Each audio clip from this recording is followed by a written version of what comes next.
Right. Let's kick off just, with a big question. Why is pricing important? Well, I mean, it's pretty obvious, isn't it, in a way? I mean, the pricing is the most important factor when people make purchases online. It's more important than the look of the product and the brand. If they're searching for something, one of the key features that people look at is which is the cheapest product. That's fair enough. And what kind of, how sensitive are people to differences in pricing? Well, the thing is about the internet, right? Is it's a winner takes all thing. So it can be, like a Google search or an Amazon search or an eBay search. The listing that comes top will get the large portion of the sales, so probably 5 times as much as the product below. And one of the ways that these things are ordered is by price. And you can get the difference between the top and the bottom, the first and second result can be as little as a cent or 1p. So by optimizing your pricing, just being a little bit cheaper, you can really transform the amount you sell. That sounds sensible.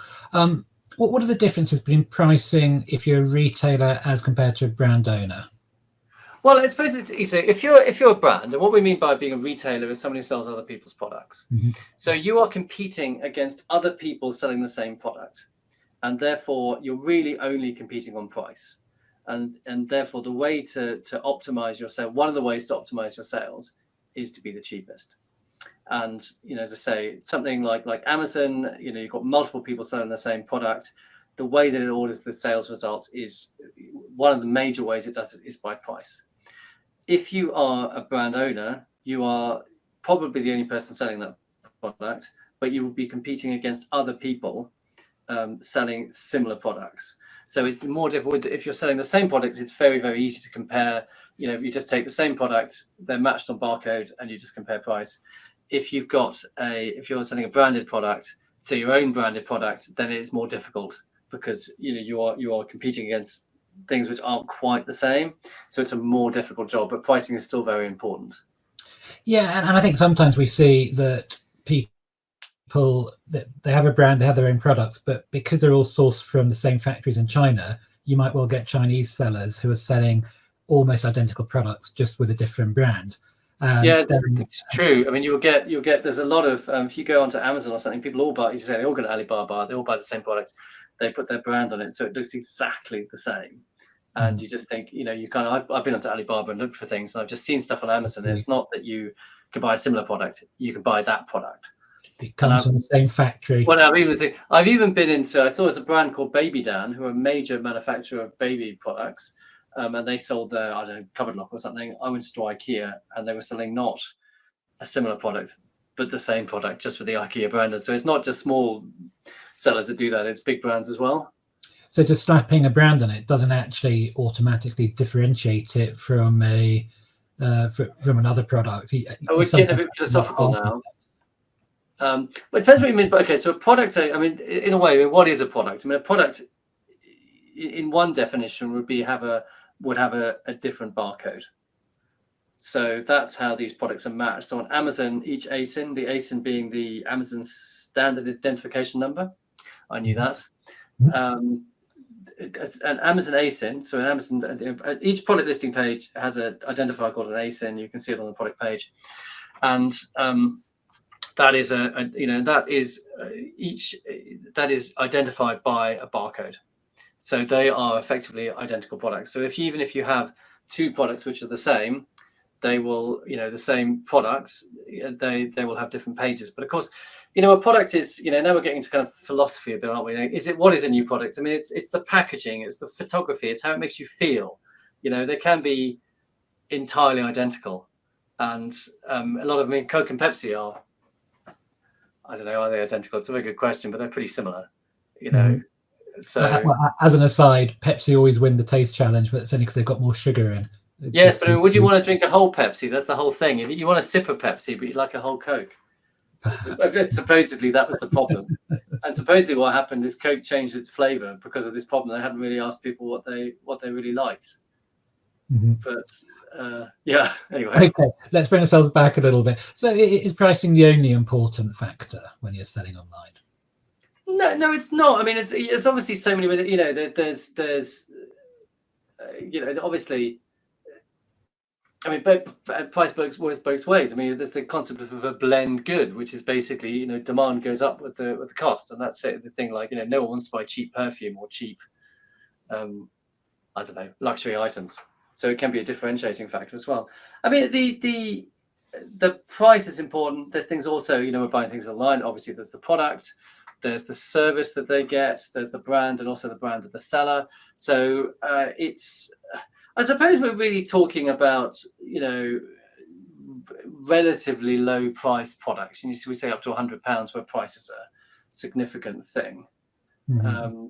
I think it's fair to say that we have a number of clients where they are more expensive than a lot of their competitors, and we have to work harder with them to differentiate those products. So some of the things we do, we say, loud and proud on the website and on the Amazon listings, made in the UK, for instance, or from a UK company. So that for some people, it is a key differentiator. If you're more expensive, you have to put some other kind of value into the product that isn't about just being the cheapest. You need to make people want to buy it.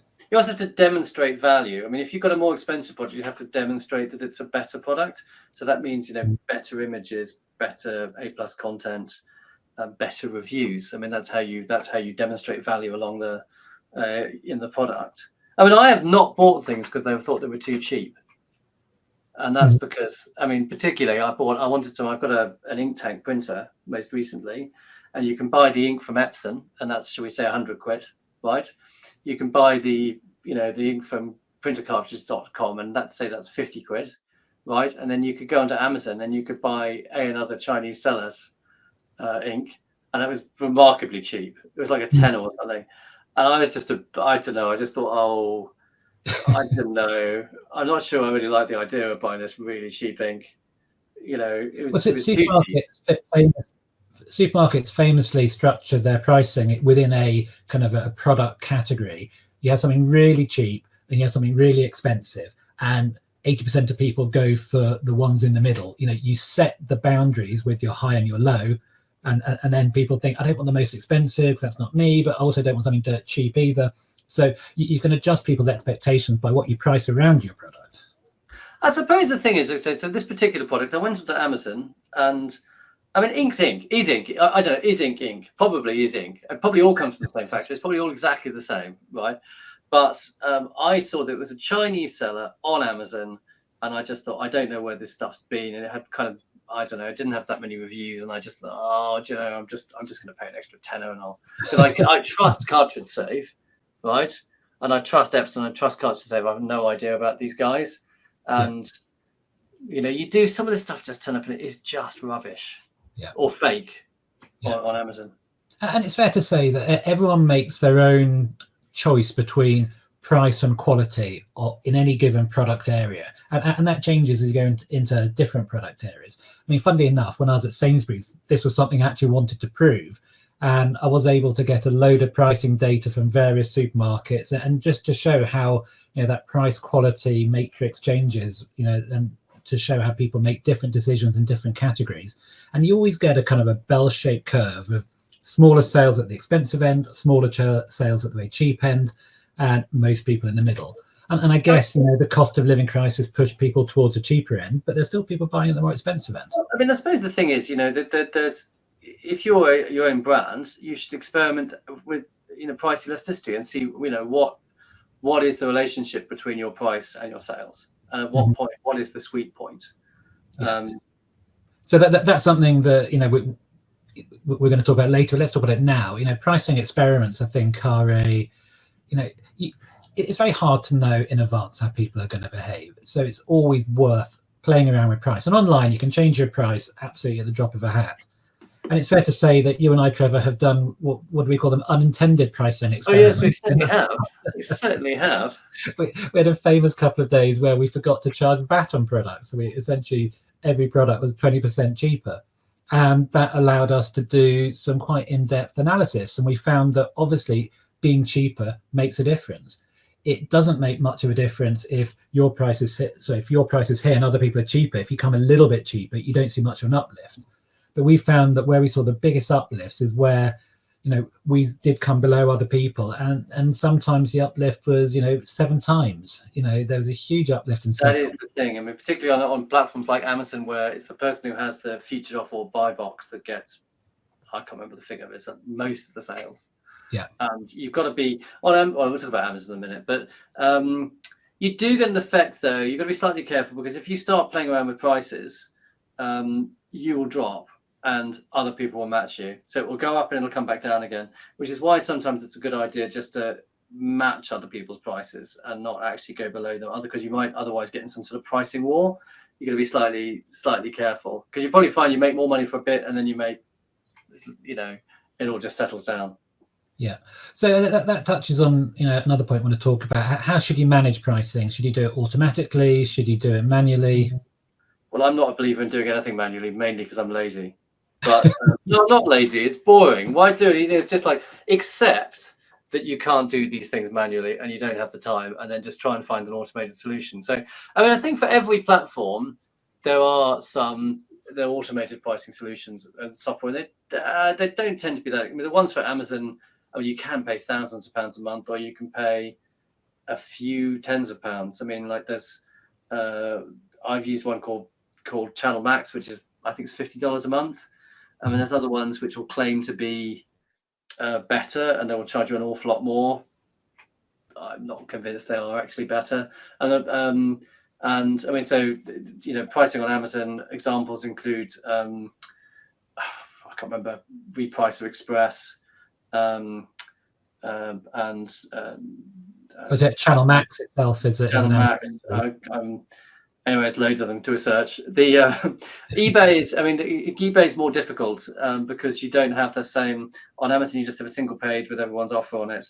eBay, it's a search, and you have to do it it takes a lot more setting up. I think there's one called Street Pricer. There's another one called can't remember, and it doesn't work quite as well. On Google Shopping, there's Price Sync is the one I've met. Burke, nice guy that runs that. Again, it's a little bit more difficult to do, but it is worth doing. But yes, I'd always try and find an automated solution. Value your time, find an automated solution, work out the your pricing boundaries. I mean, it's particularly important on Amazon. Actually, Amazon has its own inbuilt pricing system, and that is it's free, but you have to spend some time working out what you need to set your min and max levels, and think about the inputs into your minimum levels particularly, and there's an equation you can work out for doing it, to make sure you don't sell at a loss. Very important, obvious, but worth saying. Yeah, you need to factor into it Amazon fees, VAT, cost of shipping, and a margin for yourself. You need to work back from that, so that margin is obviously key. So it's probably worth saying that these systems we've just been talking about, what they tend to do is they tend to match identical products. So if you were a retailer, you're selling the same product to someone else, it will match on barcodes. There is a difference, I think, when you are a brand owner and there aren't identical products. So some of these systems allow you to put in competitor products and allow you to match against those. We've also seen a couple of systems that say that they actually find your sweet spot for pricing. If you want to say maximize profitability or maximize sales, then it will work out what is that price point that allows you to do that. Now, we're saying AI, we all do it. AI is just the best thing. Fair to say we've never actually used any of these. In theory, they're great. I suspect they only work on products that have quite a lot of sales, so probably hundreds of sales every month. They're ruinously expensive as well. There was just, I don't know. I mean, I don't know how clever. I mean, look, I don't know. Do you really need AI with these things? I'm not sure you do. I mean, you just vary the price based on some sort of fairly dumb algorithm until you find the point that it works best. Yeah. I don't know if you need AI for that, but everything's AI. Well, AI, as you suggested, it is used as a general panacea for everything. It's it's not AI. It must be amazing. Yeah. Okay. What about shipping? That's obviously part of the price equation. How does that work? There's different ways of looking at this. So I'm a fan of free shipping, because as in, I don't mean free, because obviously it has to be paid for. So you include it in the price, right? It makes it easy to understand. Every single order will be profitable if you work it out properly, because you're including the shipping. The conversion rate will improve because people know the price before they get to checkout. and it's it's an altogether easier system. I mean, the problem you get where it doesn't work, free shipping, or works less well, is if you've got items where it's a low value item. So if you're selling something which is, less than £10, $10, just taking a UK example, if you've got an item which is a parcel in the UK, it costs about £3 to ship it, give or take, right? Standard shipping. If you're selling an item which is £5, which it would normally be £5, therefore it has to be, 8 or something, right? So it makes it look a lot more expensive. And in fact, generally, free shipping makes items look more expensive, which in some cases might be good because you're trying to please a supplier who wants you to, toe the line on the RRP as in the retailer recommended price. So if you're selling lots of, another thing that people do is they say, okay, free shipping over an amount of money, 30, 50, £100. That's good from the point of view, it encourages larger basket sizes. But then what you'll find is, maybe, what we found in the past is the conversion rate was lower. So it kind of depends. It also depends on what the competition is. If you've got loads and loads and loads of competition with something, I think free shipping is better. If you've got something where you don't have to go and scrabble around for customers, then you can charge shipping and get away with it. I mean, obviously, we've certainly seen that free shipping improves your conversion rate. And it's fair to say as well that, if you're selling on your website, Google Shopping is smart enough to understand that your total price is, the price of the goods plus the shipping, and it does a comparison based on both. So you don't lose out from a Google perspective either. So, I mean, I think when we've done experiments on this, free shipping has definitely boosted sales more than anything else. Yeah. Shall we talk then a little bit more in detail about Amazon, about how pricing works on Amazon? Let us do that. I love talking about Amazon. Let's do that. Okay, we can see that now. So if we look at on the Amazon page, we have the so-called featured offer on the right-hand side. So this is a product here I picked up called This is Freddy the Firefly, very popular little toy. What this is, loads and loads of people sell this. You can buy it in markets, stores all over the world, right? And they will sell to pretty much anyone. So if we look down at the bottom, you'll see there's other sellers on Amazon. And if we click that, it'll bring up a list of the sellers, and you can see they've all got different prices. And this one, the one which appears on the main page, which is normally Amazon, because they like to favor themselves, not a monopoly or anything, honest, just naturally happened like that. That is known as the featured offer. And there's a number of factors that go into the featured offer. One is the price, major factor, but not the only factor. The seller's performance. So Amazon will obviously always give themselves a perfect score, even though of course they don't. The fulfillment method used, also features in. So they prefer things which are sold, Prime eligible, sold by Amazon. So in order to get a shot at being this featured offer, which will get, I don't know the figure, probably 80% of the sales, if not more, you need to be within kind of 5% of the featured offer at any one time. So that otherwise, so for a product where you're not in that kind of ballpark, you're not going to sell very much. So there's multiple ways you can do this. Amazon has its own inbuilt pricing automation where you set a min and a max value, and you basically say, make me a percentage cheaper than the current cheapest, or make me a 1 cent cheaper than the current cheapest.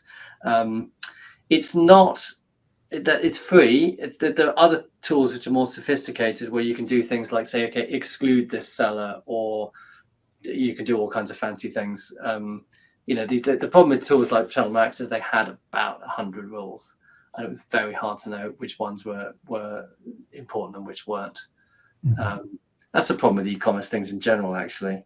It's very hard to know what actually makes any difference.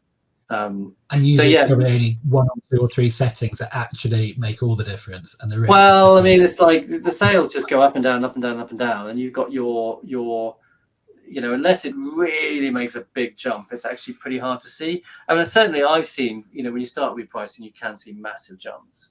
Mm-hmm. I mean, it tends to level out because, of course, it's not, then everyone else will change their prices as well. unfortunately, the way that these platforms work is that it encourages everyone to drop their prices to the absolute minimum, and only Amazon makes any money. But which is why it's really hard to sell branded goods on Amazon, because anything we are competing against big players, you won't make much money. No, so you end up just making a very small percentage, so cost of goods, you pay for your cost of goods, VAT, Amazon's fee and shipping, and then you have a tiny bit left for you. And that's true across a lot of these kind of things. If you're making double-digit percentages selling other people's goods on Amazon, you're probably doing all right after you've taken all that into account. I know. So just while we're on Amazon, one thing to look out for is Amazon hates a couple of things when it comes to price increases, or if you're selling on your own website at a cheaper price than Amazon. So what it will do is it will quite often take away the buy box altogether. So instead of having that nice bright yellow add to basket button, you just have a very, hard to see button saying, it says something like see buying options or something like that. And that will kill your sales. So if you're putting up the price, keep an eye and just check that you've still got the buy box on your product and inch it up. If you're doing less than 5%, you're probably okay, but they're not always. So just do it, rather than doing one big price increase overnight, do smaller ones over a period of months, and you tend to get away with that a bit better. Yeah, you can also. There's also another problem with Amazon. If you've put a reference price, particularly in the US, if you put a reference price and you've gone above that reference price, it'll tell you that it'll suppress your item. Yeah. So you need to go into pricing and then pricing errors or something, pricing issues, and then you can see pricing issues with your products. Yeah. And sometimes you can fix it. I mean, for example, if you put a maximum or a minimum for your product and your price is about outside those ranges, it'll suppress the product, which is really what those are there for. But yeah, I think people misuse those min and max prices on Amazon. I mean, we've seen over the years quite often that people put in the min just below the price they want to sell at, and if they then drop the price, they just don't sell anything. So we would recommend put your min pricing in at a level that is, really your kind of break even point. So it's really that min price is only if you're using some sort of automated pricing system. Yeah. And make sure that you don't lose all your money, because there was a case a few years ago where a repricing tool they screwed it up, and all the prices they were selling went to 1p. All the products they were selling went to 1p, and what happened is those products went to 1p. People bought thousands of pounds worth of products for 1p, and they just went out via FBA, so the merchants just couldn't stop it. So loads of people went bust. So that's what that's for. It's to stop things like that happening. Yeah. And I mean, the maximum price is just theoretical. Apart from around COVID, where what happened is that people started buying just about anything at any price. And so I was selling small boxes of chalk at the time, which were, and they were, let's say they were £3, right? So the minimum price, I said, the minimum price is like £1 or something. And the maximum price, and I thought, let's do 3 times the selling price, the main price. Let's put £9. Normally you'd never get there. But what was happening during COVID is everything was selling out, and everyone was selling out apart from us. And then all of a sudden it would go to the maximum price, which it never normally did. And then people were buying these things and then complaining they bought a £3 product for £10, which was, on one extent, you think, well, that was your problem and not mine. And the next extent, you think, oh yeah, fair dues, give you a refund. Yeah. So yeah, just think about what you set your min and max prices at. Okay, anything else on Amazon, or should we move on to Google? No, let's move on. Okay, so how does it work on Google then? Well, Google, I mean, here's a picture of Google Shopping. So, I mean, Google doesn't really have a buy box as such. The buy box really is this leftmost. I mean, well, firstly, it's big on the first page, and it's this leftmost result in the Google Shopping on the main Google search page. So there are tools out there which will compare your product against products with similar barcodes or other ways of comparing it, and then we'll try and make you slightly cheaper or make your offer slightly more attractive, so you get an attractive position. But there's no, I mean, Google, it's hard to do. I mean, you can certainly get better positioning, but it doesn't work that well. yes, I mean, price sync is one which will do this kind of job. Mm-hmm. And as we said, Google does take into account the cost of shipping as well. So yes, if we look at the shipping tab, we can see down here. Then you've got, I mean, these are the paid for listings at the top, and then you've got the sponsored listings, and down at the bottom it'll have the free listings. And if we look at something where there's multiple things, let's look at Freddy the Firefly again. Freddy the Firefly. We can see that you'll see there's multiple. Compare prices from 10 shops here, and it'll list them in terms of, here we've got item price and then we've got total price. I think it does this listing in terms of it's a bit opaque. I think Google has its own way of doing it based on, I think it's performance and performance of the listing in terms of reviews and also the, I don't know, various other factors it takes into account, which price is one of them. Yeah. Okay. What about eBay? How does that work? eBay, similarly, it's got, and if we just search for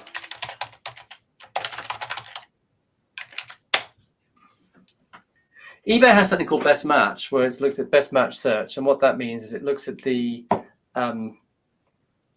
it looks at the historical performance of the listing in terms of the how many people have bought that listing from this seller, what was the conversion rate, etc. And that's how it and what's the price, and that's how it orders it.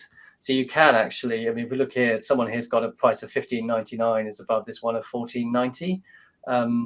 That seller has got more reviews, got 100% reviews, and this one's got 98.4% reviews. So it is based around pricing, but it's not entirely based on pricing. So with all these systems, you need to have a really good level of service and also have competitive pricing in order to get good positions.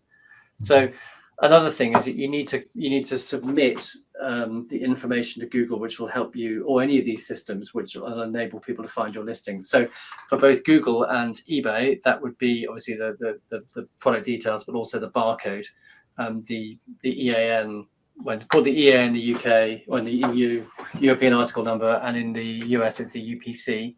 But if you submit that, it enables these systems to group the products together and then help you appear in those comparisons. Okay, excellent. Then obviously we advise people on expanding internationally. How would you price internationally? How would you take a UK pricing expanding? It's a difficult one. I mean, remember for the international stuff, I mean, it's you really want to make your pricing as simple to sell internationally. You want to make things as similar to the UK as possible, or your home country as possible. So preferably free shipping. You have a choice about whether if you're selling to the US or something like that, you have a choice about whether to include the, a nice thing to do is just to sell at the same price in the UK as internationally, because then you don't pay VAT. Ideally, you want to make it duty paid when you deliver as well, because people don't like those, don't like surprises. So, a competitive price, duty paid, preferably all in, preferably, the same conditions, as if they were buying it locally. So I think probably the best thing to do is to use a local fulfillment house, for which, unfortunately, Amazon is probably the best in most cases. So the other thing is you need to add a healthy margin, a little bit of for currency conversion. You need to that fluctuates. So you need to give yourself a bit of headroom there. And remember also, there's probably hidden fees you haven't thought of. So if you sell internationally, and particularly something like PayPal, or any of these systems, they will sometimes will put on extra international fees which are quite hidden. So Amazon, PayPal, if you sell on your website using PayPal, they'll charge you, I think, an extra 1 or 2% on top of your normal fees if you sell internationally, and then you can only remit in your as in withdraw in your local currency, and they give you a terrible rate. So it's the other thing. It's there are hidden costs, so you do need to add a bit of headroom to the price. And also remember, customer service is more difficult, and you will lose more things. Yeah. So it's fair to say Shopify use a very advantageous conversion rate to them, advantageous to them rather than you, when they are translating your overseas earnings back into the UK. I mean, it's one of the costs of having to use Shopify, which is otherwise an excellent system, but it's just something to be aware of. When you're pricing internationally on Shopify, there's also, you can price by market. You can set up your overseas countries as markets, and then you can link those markets through to your UK market, UK RSP, and you can then decide, do I want to price up from there or down from there? So that there's some fairly simple tools on Shopify, but they work quite well. Yeah. Right. What else to talk about? I guess promotions is a key part of pricing, isn't it? So I spent a few years working in the supermarket industry, and you had Asda on one hand, which is very similar to Walmart for those of you in the States, who talk about everyday low pricing. So every day they're as cheap as they can be. And then you had players like Safeway, who are now defunct. They were bought by Morrison's, but they used to do what was called high-low pricing. So they'd be quite high some of the time, and then they do really dramatic promotions to create some theatre and in-store. I think online, it feels like people are much more like Asda. As you were saying, being competitive in pricing just doesn't allow you to do that high-low pricing. So you have to be competitive for most of the time. Unless you can get really great deals from your suppliers. Yeah. I don't know. The internet is like an everyday sale. I mean, every day is a sale on the internet. But that said, I think it's very hard for retailers selling other people's products to do good promotions. But I think if you are a brand owner and you've got margin in your product, then I think doing promotions can be quite advantageous. And a number of our clients will do promotions and see very big uplifts in sales. So I think it can be worth doing, especially if you are in a competitive category and want to create a bit of noise. You can advertise your promotions on Google, so you can tell Google that it's a promotional price, and then it'll be marked up. So then you get more traffic from Google. On Amazon, you can do either Amazon deals, which are, you have to be invited to do it by Amazon. It's only your better selling products that do it, but they can be quite effective as well for a few products. Or you can do just a standard Amazon promotion, and you can put any level of discount in, or buy one, get one. And again, you get a little bit less signing around the store when you do one of those, but you can still see some good uplift. So I think promotions are quite interesting to do as part of your kind of understanding your price elasticity of your products, doing more experiments. So if you think of a promotion as an experiment, you get some data. I would always recommend that whenever you change price or whenever you run a promotion, do some analysis. It doesn't have to take long. Half an hour's analysis, just what have we learned from this? Which products have done well, which channels have benefited, and then you can decide whether it's profitable to you and whether you do more or less of them in the future. I think it's interesting on Black Friday. I mean, my experience with Black Friday is even if you do nothing, if you don't change your price at all, you'll sell twice as much. Yeah. Therefore, I was never really particularly inspired to do Black Friday deals. It was a bit much as it was. Well, it's funny. I mean, we had Prime Day just last week, so the October Prime Day, and looking across our clients' Amazon accounts, that one of our clients saw sales go up on the 9th of October, went up by 2.5 times compared to the rest of the week, whereas on one of our clients it actually went down on that day. So I think you need to understand how your products do, because every product's different, and I think there's a difference between products that you must have, that you need, versus products that you want. So, Tom, the one that went down, is that the one that sells? Is that the client that sells stuff which is less glamorous than the one that went up? Yes, they sell health-related products. It's assisted living products for older people. Yeah, not the kind of thing that people are getting excited about on Prime Day. No, I'd say. But then, I mean, we've got a client that sell kind of household products. They're not sexy. It's kind of thing you need rather than want, but they see big uplifts over these busy Amazon selling days. So you really need to understand how your product does. So how does your product range compare to the average for Amazon? What happens if you don't promote on Prime Day or Black Friday, Cyber Monday? What happens if you do? And you need to do those experiments and build up your knowledge. And every single product range is different. So what's our take home here, right? I think maybe think about pricing, think about it really hard, understand the different ways to optimize your pricing on the different platforms you sell on, and run experiments to work out what your sweet spot in between, where your sweet pricing spot is. I would add, I think everyone who runs a business has a point where they'd like their pricing to be, which is usually quite high. I would say run experiments to find out where it actually is, where it should be, which is usually lower than you'd like it to be. Everyone's products are luxury products, Tom. Remember that. It would appear to be so. They're all, whether it's as someone told me, a teether, which is some baby cheese on. It's not just a teether. It's a gateway to another lifestyle. It's a gateway to a whole new life. It's a luxury product, even if it's only a £10 luxury product. It's still a luxury product. Shall we do? Okay, Tom. What has inspired? What else have you been thinking about this week? Anything exciting?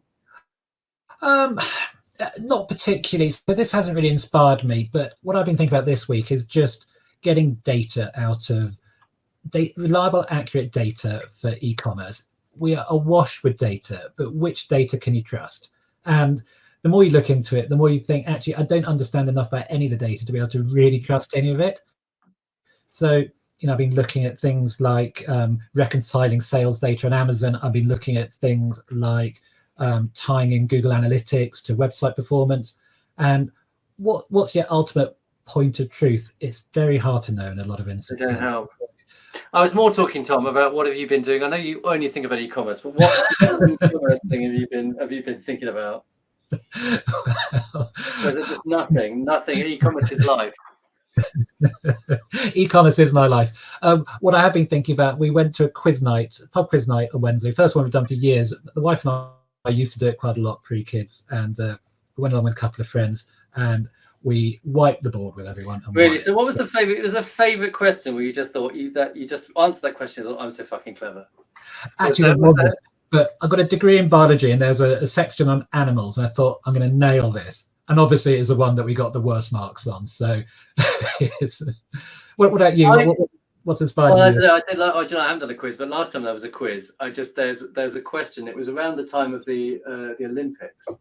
And there was a question, how many medals did the UK win?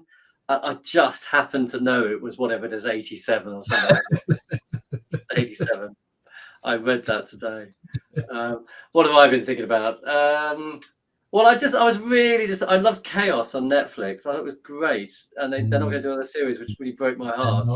I wouldn't, don't watch it because it's that good. You'll be quite upset at the end of it.